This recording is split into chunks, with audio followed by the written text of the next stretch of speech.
So, Chapter 9, Co-Fights. This week we'll be covering co-fights. Each game will have different threats, so we will focus more on how to evaluate if the co is worth playing, when to start a co-threat, and when to end one. Now, this sounds simple, right? I think everyone knows when you start playing Go, you already know what a co is. But I really like how instead of like focusing on very specific co threats, it just teaches you how to evaluate if the co is worth fighting in the first place. This is really important to understand. Sometimes I start co's that just don't have value. It's only value for the other player. And other times I think I'm starting a co, and then it's not even a co at all. So this was actually a very nice chapter for me. It was nice, short, and sweet, and it really taught me some valuable stuff. Stuff I should know already, but still, it's always nice to have a refresher.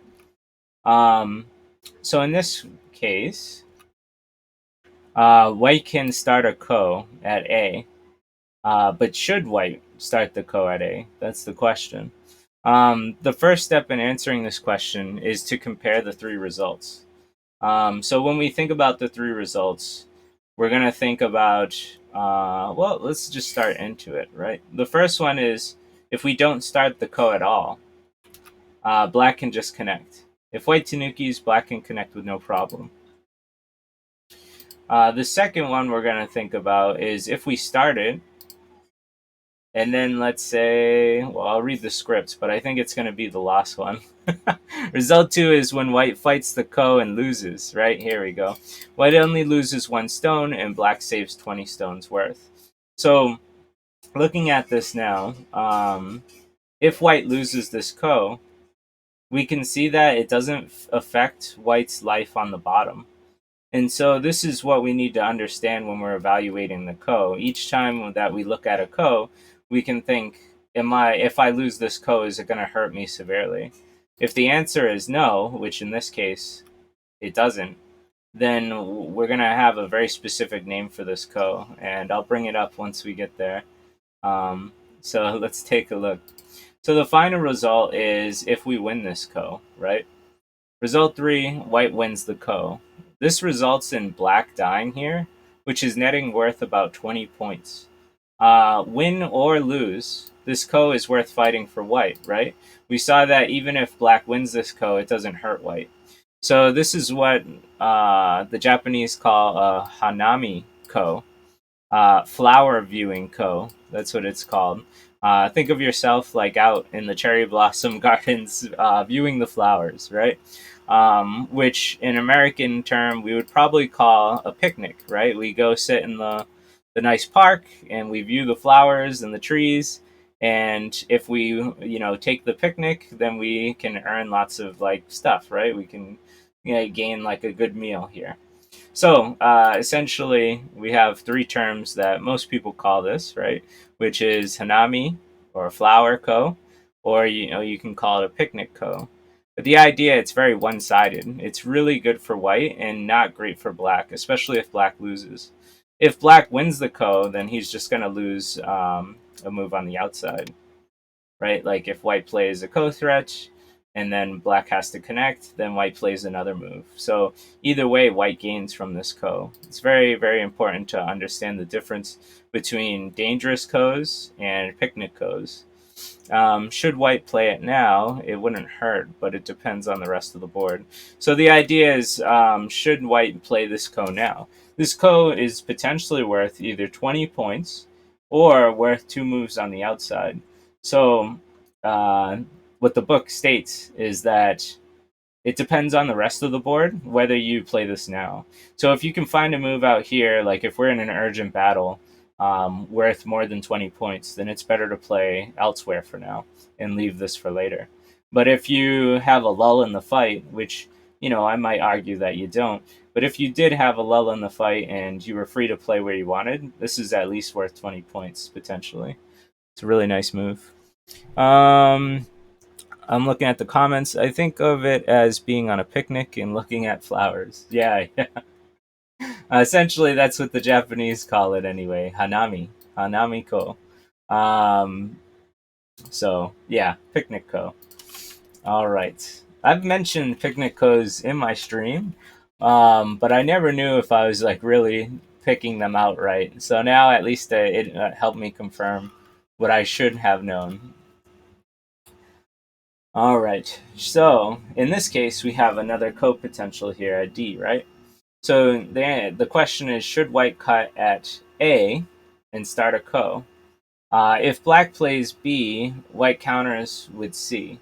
So if white plays A and black plays B, white counters with C. And as you can see, black doesn't have anywhere to run. So eventually, black's going to have to fight this ko anyway. If white wins the fight, you'll profit about 15 points. But let's evaluate the result, right? So if white wins this stone, black stone, white will gain about 15 points. Not as in like points that white immediately gets, but it clearly destroys a lot of points for black, saying it's about worth 15. So now we have to think about whether white should play A to start it, or whether white should play something else. When we look at the results, and black takes the ko, let's say if white plays a ko threat, and black ignores it. So this is the losing result of the ko. If white loses the ko, black A kills his entire group. So if black plays at A, white just completely dies. And that would cost over 45 points, while black is only risking about 15 points. It's much more likely that black will find a 15-point ko threat versus white finding a 45-point ko threat. Under normal circumstances, white should not risk this ko. So we evaluate thinking about this. Before we start a ko, we should ask ourselves, what if we lose the ko? And in this case, we have the potential to gain 15 points or destroy 15 points, versus we have the potential of losing 45. So this would not really be the best ko, right? It would be much easier for black to find a 15-point move than white to make a 45-point ko threat. Um, so understanding that, white would probably then just defend here, and you can see that black just kind of got all the profit out of doing this ko in the first place, right? And this was white's choice to start the ko. I've been in this case many times where I've started ko's that just completely backfired, and then it didn't matter even that I started it. In fact, it just hurt me. So this example was really close to my heart, because you guys probably have seen it many times on my stream. So if I did what I'm supposed to do, which is evaluate ko's before I start them, then this probably won't happen as often as it has. Hopefully this makes sense. Most likely, white would not risk his group, and he would fall back, saving himself with 1 and 3. Black gets the better advantage in this ko fight. A white player who considered only the possible gain, which this is what I do all the time, right? I consider the gain and ignore the loss, right? Would fall into these problems. Both sides need to be evaluated fairly. I really hope this makes sense. This was like reading this is really helpful and just like I said, close to home. So I really relate to this chapter a lot, in understanding how ko's work, especially especially on the loss. So when we get to this point of the game, we have to figure out what's worth what. Um, and yeah, I think I explained it already in detail. Hopefully, you guys understand. But it's a much harder ko fight for white than it is black. So what you'd want to do is leave this for the end game, and then when there's not much left to risk, then you could consider doing this ko. Or if you put yourself in where you could gain 45 points in a ko threat, that would be the time to do it. But it seems kind of hard, hard to plan. So we're going to go to the next example.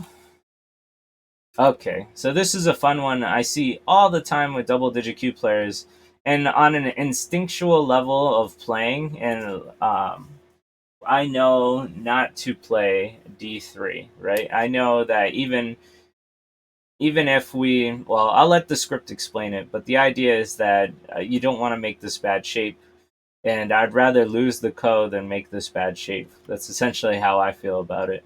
But I see this all the time in double digit Q games where they'll just answer. So let's take a look at this. There are times when one starts a ko because there's no other choice, right? The other times we looked at, we had picnic codes where we would just start it because it looked good, or we shouldn't have started it because it looked bad. But in this case, we just have no other choice. If black answers white one like so, white gains territory and secure eye space. So we can see that white had a weak group, and now it is not weak. It's very nice and strong. And black gets nothing but a heavy group in bad shape. So this is pretty bad for black. So this is one of those situations where you have to play the ko. The only alternative black has when white plays one are to either ignore it, right? If you don't care about this corner, you can tanuki, or you can answer with a ko. Let's evaluate both results. If white takes and connects and black gets A and B, black can be happy, right? So in this case, if we evaluate the loss, right? Because white gets to go first, and black gets to play this, and if white connects, then this is pretty satisfactory for black. Yes, white got a strong corner and some junk stones to take for later, but black is getting something on the outside, and so it's really not the worst result. Compare it to if, let's see, if white's played here, and then black got to continue, right? So black wouldn't play here. This is a bit too heavy. Black would still be in trouble, and white would be fine. So instead of just solidifying yourself, which if you guys watched a 9 handicap game I played against Family Sushi, I kind of did this like 2 or 3 times in that game. But instead of solidifying yourself, you can now make the ko bigger, right? Um, so this ko is not one-sided. In Let me just the script looks is tearing putting me off a little. Let me just see. Takes white, connects, and black can be happy. Okay. Nor is this ko a one-sided one in white's favor. So I definitely need to rewrite this, but essentially, this is not really a picnic ko, right? This ko is very dangerous for white because if white ends up losing this stone, look at this group, right? It doesn't have a base anymore. It's kind of dying. It looks really flimsy, and black would be very happy. So let's just read the rest of the script. If black wins the ko, he should not connect, but enlarge it with one. Now, if white loses the ko, his group will be under heavy attack. Next, we have two problems. So I hope you guys understand what this part of the chapter was talking about, which is it's pretty much saying not to make bad shape, right? If we're forced into the situation, we don't want to be heavy and weak and let white get all the profit and safety. So sometimes we have to play the ko. And this is definitely something I see double digit Q players stumble all the time. A lot of players are afraid of the ko, but we really sometimes we even if we lose the ko, it's really not as bad as you think, right? It's not nearly as bad as you think. So, and if we win the ko, it's let's see, yeah, and if we win the ko, then it's really spectacular for us, right? Because then it's just great. So, hope that makes a lot of sense. We'll move on to the next example.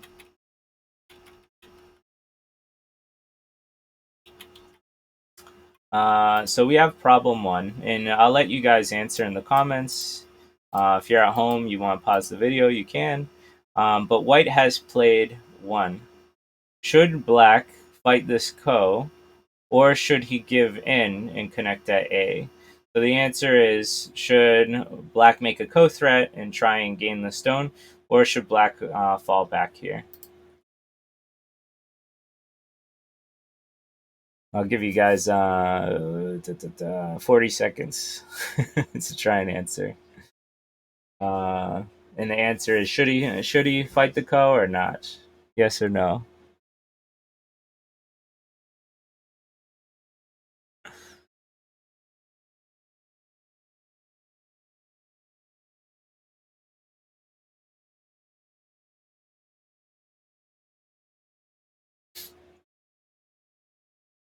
Okay.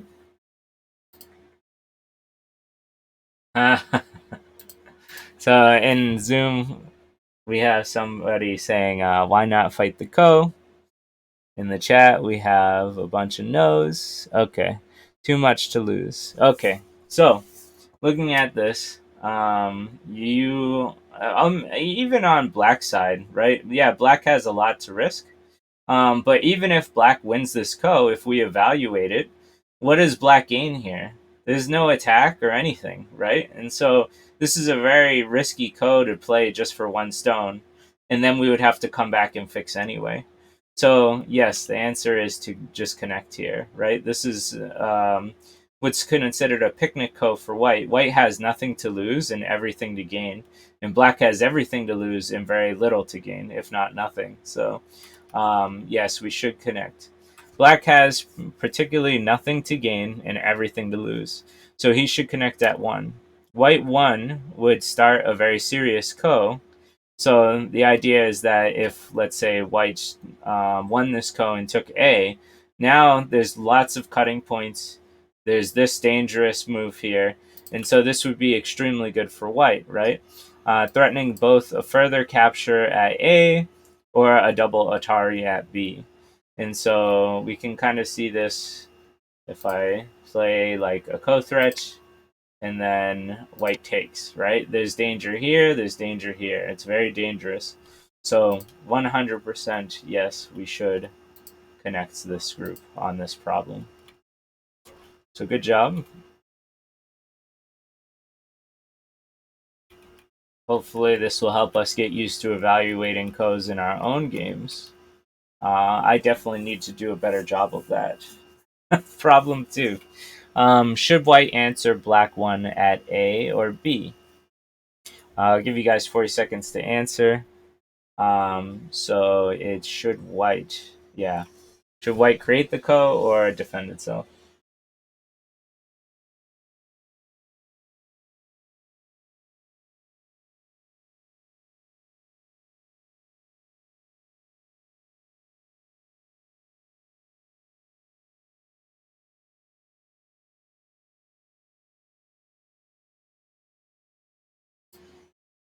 Okay.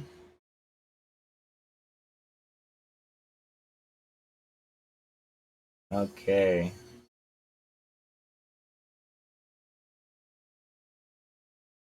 Looks like it's pretty unanimous. Yeah. So the idea is yes, white should create the co. We see if white just connects here. Um, there's really it doesn't really help white all that much, so it doesn't really matter.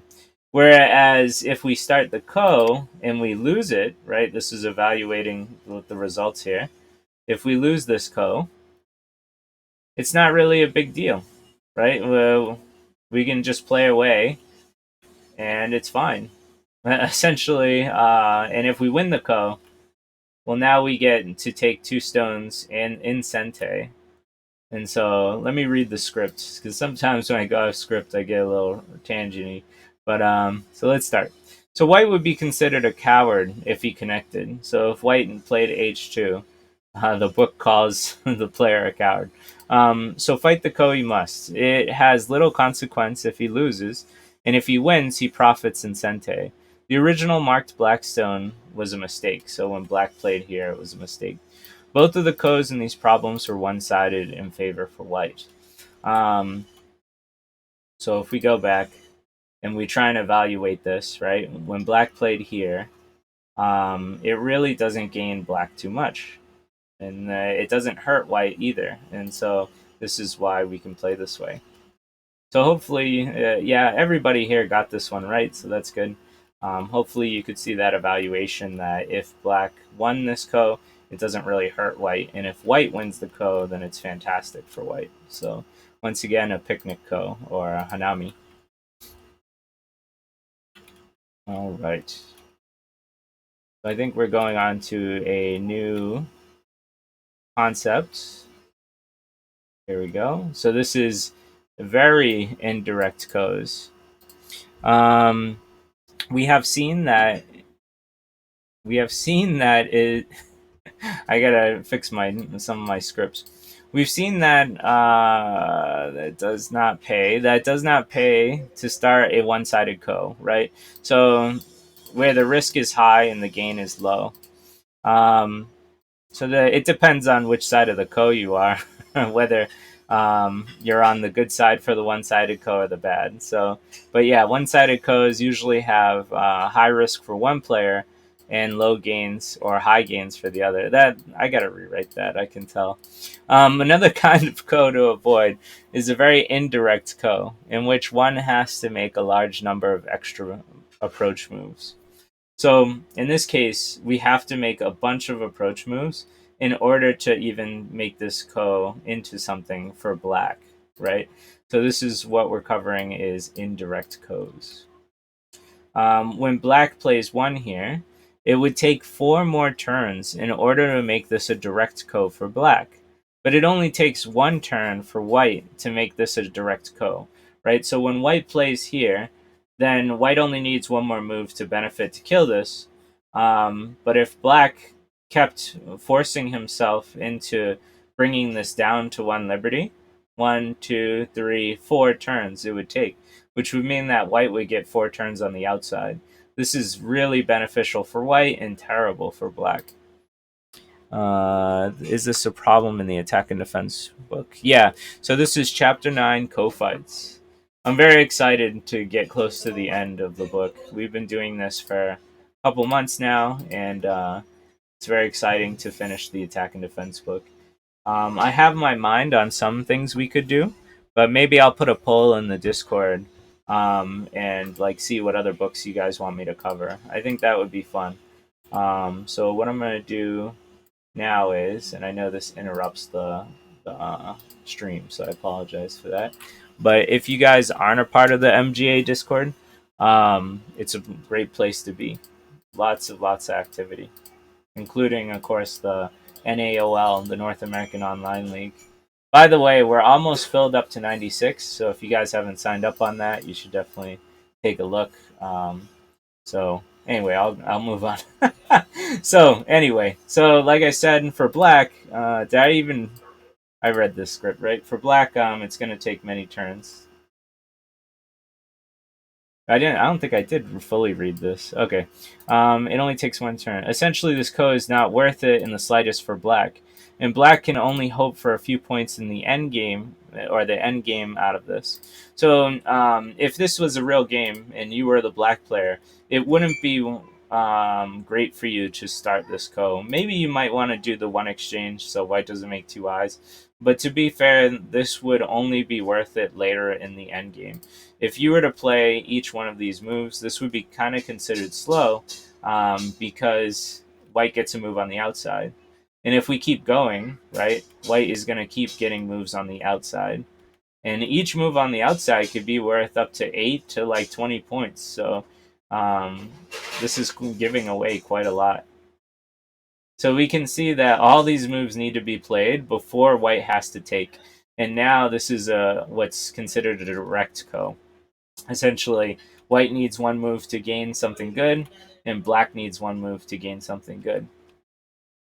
And if we do all the math, right, if we do every single move that's played out, technically white gets like 6 moves on the outside. If black even wins this co, right? If black wins this co, white would get 6 moves on the outside. It tries to make this work. How indirect is very indirect. So there's 2-step co's where black would need to make like 2 moves on the outside. This is fairly reasonable, usually immediate threat, and a lot of times worth playing. 3-step co's can be questionable, and 4-step co's are delving into the very indirect co's, which are highly advised not to play until the very end of the game. So I like this.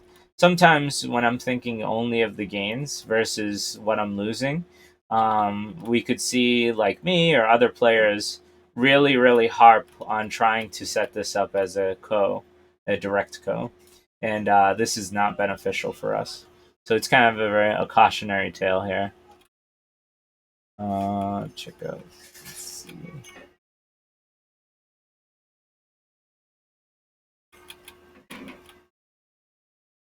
Okay, now we're going to talk about all domination codes or dominating codes. Um, we've looked at when to start codes. So now let's look at an example when to end them. When the ko is all dominating, one is so large that it dominates everything on the board. That's when you end the ko. So this one is very direct, and I really enjoy the idea of it, right? So let's look really quickly at how this formed. It actually starts here, right? So the idea is that white jumps and black tries to cut off, black cuts off, and white takes, and now we have a co-situation, right? If white just connects, then white's dead. So instead, white can push down, which threatens these stones, which would then live if white was able to win this ko. So white did the very best thing that white could do in the situation. If we start with one, technically, if white was in this bad of a situation, I don't think you could pull these stones out. But if white tries, this is the best that white can do. So black starts the ko. White makes a ko threat, and then without question, the book says black should just take this, right? No matter what white did anywhere on this board, black says take this. So this formation comes from the Taisha Joseki. When white tries to escape, I spelled escape wrong, black hems him in with a ko. White's only move is to descend, but white has no serious co-threats in the opening of the game. Black shuts him down, gaining so much profit and influence. If we continue with White's co-threat, so we can continue on to see how this turns out. But just looking at this right now, you can see that it was a huge capture, huge profit, and the thickness affects the entire board. And so this is what we would call a dominating ko, right? You don't even have to question it. It'd be like, oh, this result's too good. I don't care if I lose a little in the corner here. So let's see what happens if white follows up on the threat, right? Black connects, and white is able to gain some advantage in the lower left, but not enough to compensate the earlier loss. Black also gets to threaten white at A, so black also gets a threat here, on top of the profit and thickness that it has. There's a saying that no one has yeah, there's a saying that no one has any co-threats in the opening. The rule in all domination codes is to ignore the very first co-threat and end the ko at once. There's been many games where I played against Milan or other 1Qs where I made a questionable ko, and clearly they should just take and win the game. But they tend to respect it, and then they fight the ko, and then I change the game around. So there's been many times where at my level I've seen it specifically where if I was the other player, I'd be like, "Oh, I'm just taking this. Like this is way too big." So this is an all dominating ko. You're gonna find troubles with this all the way up to one dan. So this is really nice advice to understand, which is the rule is just ignore any ko threat and just take the big kill. Very very fun rule. Of course, it's situational, but apparently this is the standard, right? It's the normal thing to do. When you have a code that's so big, it will just win you the game. So let's see. Go Sagan versus Kitani. Go Sagan was white. So white cuts at one and starts to create an all domination ko. Here, black has some local co-threats at A and B. So black has some local co-threats at A and B that white can not ignore. How should black play? Um, so this one obviously was a professional game. I find this pretty interesting. Um, and we see the ko's here, right? So the question is, should black play the ko, or how should black play the ko? When we look and we take, white can fix, And I'll read the script here. If black takes the ko, white can connect and live. Black can live as well, but there's not much benefit for black other than living. So if black connects here, black lives, white lives, and that's the end of the story pretty much. But black can do something even better, which is kind of interesting, right? If you have a good move, you look at the good move, but then you question yourself and ask if there's a better move. This is something somebody told me in chess. I think it was the AI coach, for all I know, but I thought that was a really interesting rule and mindset, right? If you find a good move, keep it in your pocket and look for a better one. So in this case, if black played here, this would make the ko all the more better, right? White has to connect here. White can't connect and let black cut. So white connects here, and now this ko is worth the kill, right? So not only do you save your group, but you also get to try and kill white here. White ended up attaching here. So this is a ko threat, right? And we're fighting the ko. And once again, we have an all-dominating ko. So once black connects here, black has saved its group, profited largely, and even though white gets the follow-up move, black apparently the white stone was supposed to be here at h3, by the way. So black attaches on top here. If black wants to do better, black wants to start here at 1. This now leads to white's death after the ko fight.